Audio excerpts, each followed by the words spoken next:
అలాగే పేరుకి జై భీమ్ చెప్తే చాలదు.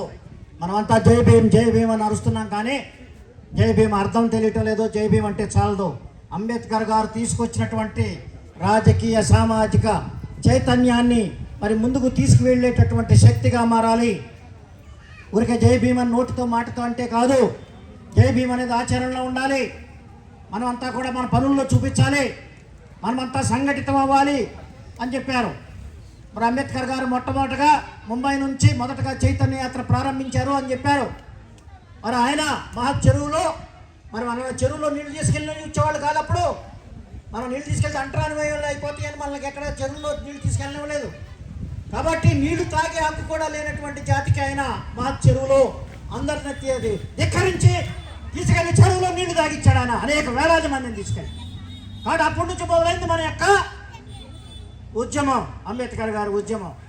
అలాగే దేవాలయంలోకి వెళ్ళి కాలారం టెంపుల్లోకి మరి దేవాలయంలోకి ఆయనే వెళ్ళి ప్రవేశింపేటట్టు చేశాడు. కాబట్టి ఆయన ఆ రోజుల్లో మనకు లేని హక్కులను ఆయన కలగజేయడానికి ముందుండి చైతన్యవంతంగా నింపాడు. కాబట్టి మనం ఏం చేస్తున్నాం? మనం చేసేది కూడా మనం చేయాలి. మరి అంబేద్కర్ గారు బుద్ధుడి యొక్క సిద్ధాంతాన్ని, ఆయన యొక్క సందేశాన్ని మన బాబాసాహెబ్ గారు మనకు అందించారు.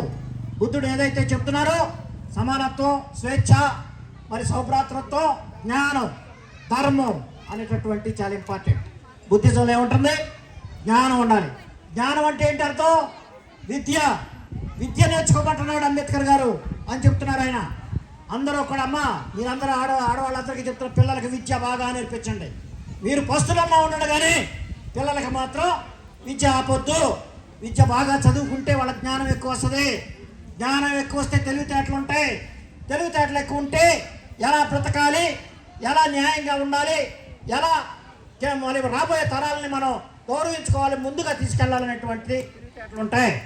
కాబట్టి చదువు ఇంపార్టెంట్. అంబేద్కర్ గారు కూడా అదే చెప్పారు, ఎడ్యుకేట్, ఆర్గనైజ్, యాజిటేట్ అనేటటువంటి చెప్పారు. కాబట్టి చైతన్యం వల్ల మనకి ఒక మార్పు వచ్చింది. ఇప్పుడు మనకు రాజ్యాంగం హక్కులు కల్పించింది. మరి హక్కుల ద్వారా మనకు ఉద్యోగాలు వస్తున్నాయి. హక్కుల ద్వారా ఎమ్మెల్యేలు అవుతున్నారు, ఎంపీలు అవుతున్నారు. మరి అనేక రకాలటువంటి మరి లాభాలు జరుగుతున్నాయి. కొంత జరిగింది, ఇంకా జరగాల్సింది చాలా ఉంది. కానీ జరిగేది చూసి వారు లేకపోతున్నారు ఈ మనవాదులు. ఎవరైతే మనవాదులు ఉన్నారో వీళ్ళు అభివృద్ధిలోకి రావటం వాళ్ళకి ఇష్టం లేదు, వీళ్ళు చదువుకోవటం వాళ్ళకి ఇష్టం లేదు, వీళ్ళు జ్ఞానవంతులు అవటం వాళ్ళకి ఇష్టం లేదు, వీళ్ళు మంచి చొక్కాలు వేసుకొని శుభ్రంగా బ్రతకటం వీళ్ళకి ఇష్టం లేదు. వీడు కూడా నాతో సమానంగా ఉంటాడా, వీడు కూడా నాతో సమానమైన బతుకు బతుకుతాడా అనేటటువంటి వాళ్ళు మనవాదులు ఎక్కువైపోయారు. కాబట్టి వాళ్ళని ఎదుర్కోవడానికి కావాల్సిన ఉద్యమంలో మీరందరూ కూడా ముందుండాలి అని చెప్పి సార్గా చెప్తున్నారు. రాబోయే తరం జంజీ అన్నాం. జంజీ అంటే కుర్రవాళ్ళు, యువత. మనం చూశారు కదా అక్కడ ఢిల్లీలో ఎలాంటి ఉద్యమం నడిపాడు అభిజిత్ దీప్కే ఎలాంటి ఉద్యమం నడిపాడు. ఒక మంత్రి రాజీనామా చేయాల్సి వచ్చినటువంటి పరిస్థితి వచ్చింది. కాబట్టి రిజర్వేషన్లు ఎత్తేస్తామనే ఉద్యమం మరి ఇప్పుడు కొంతమంది తీసుకొస్తున్నారు. కాబట్టి దానికి వ్యతిరేకంగా మనం పోరాడాల్సినటువంటి అవసరం ఎంతైనా ఉంది.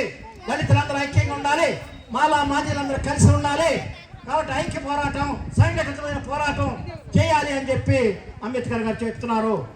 కాబట్టి రిజర్వేషన్ నిలబడాలంటే మనంతా కలిసి పోరాడాలి.